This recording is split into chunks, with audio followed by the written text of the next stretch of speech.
అందరికీ నమస్కారం. మనం భారతంలో నీతి కథలను పాత్రల పరిచయంతో మొదలుపెట్టాం. మరి అసలు కథలను మొదలు పెట్టాలి కదా.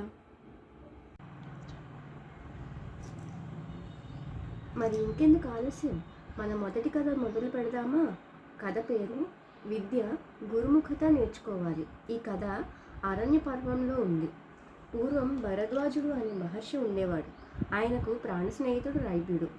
వాళ్ళ ఇద్దరూ కలిసి అభ్యసించేవారు.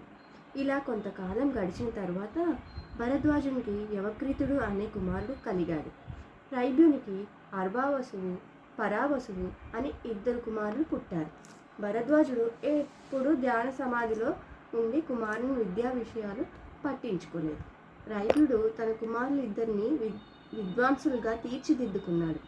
ఇది అంతా చూసిన యవక్రీతుడు తను కూడా వారి వలె విద్యావంతుడై విశేష ఖ్యాతి సంపాదించాలనుకున్నాడు.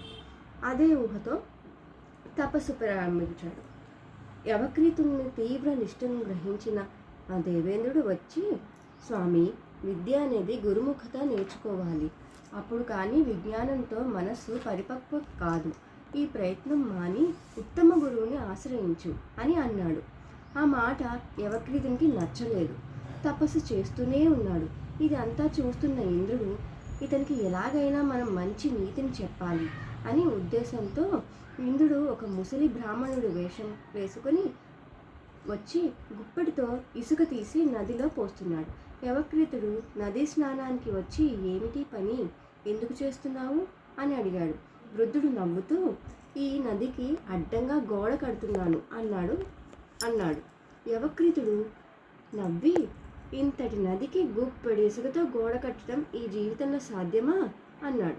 అప్పుడు ఆ వృద్ధుడు, నాయన, గురుసేవ లేకుండా వేద విద్య అంతా నేర్చుకోవాలనుకోవడం కంటే నేను చేసేది అవివేకం ఏమీ కాదు అని జవాబిచ్చాడు. అప్పుడు యవక్రీతుడు, వచ్చినది ఇంద్రుడు అని గ్రహించి, మీరు ఎలాగైనా నాకు వేద విద్య అనుగ్రహించే విశేష ఖ్యాతి కలిగించేలా చెయ్యాలి అని ప్రార్థించాడు. ఎన్ని చెప్పినా గురువుని యవక్రీతుడు ఆశ్రయించడు. కావున చేసేది ఏమీ లేక ఇంద్రుడు ఆ విద్యలంతా అనుగ్రహించాడు. యవక్రీతుడు ఏమీ కష్టపడకుండానే విద్యను అభ్యసించాడు. ఈ మాటని తన తండ్రికి భరద్వాజునికి చెప్పగా, భరద్వాజుడు, నాయన, ఈ విధంగా విద్యను అభ్యసించడం వల్ల అది అహంకారం కలిగిస్తుంది. అహంకారం ఆత్మనాశనం కారణం నాయన అని చెప్పి, అయినా నీకు ఒక విషయం చెప్తాను విను. నువ్వు ఎప్పుడూ రైభ్యుని ఆశ్రమ పరిసరాలకు వెళ్ళబోకు, ఆయన కుమారులతో వైరం తెచ్చుకోకు అన్నాడు. కానీ యవక్రీతుడు తన స్వభావాన్ని మార్చుకోలేదు. తన తండ్రి మాటని కాదని రైభ్యుని ఆశ్రమానికి వెళ్ళి తన అహంకారాన్ని చూపించుకోవాలని అహంకారాన్ని ప్రదర్శించాడు.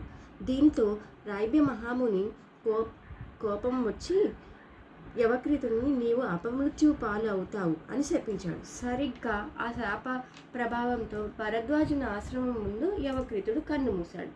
అది చూచి భరద్వాజుడు, నాయన, అనాయాసంగా లభించిన విద్య ఇటువంటి అనర్థాలే తెస్తుందని చెప్పినా వినలేదు కదా అని బాధపడుతుండగా, అదే సమయానికి అక్కడికి రైభ్య మహాముని కొడుకు అర్భవసువు వచ్చి సూర్యుని ఉపాసించి యవక్రీతుని బ్రతికించాడు. అలా బ్రతికిన యవక్రీతుడు తన తప్పు తెలుసుకుని గురుముఖత విద్యను అభ్యసించాలని నిర్ణయించుకున్నాడు.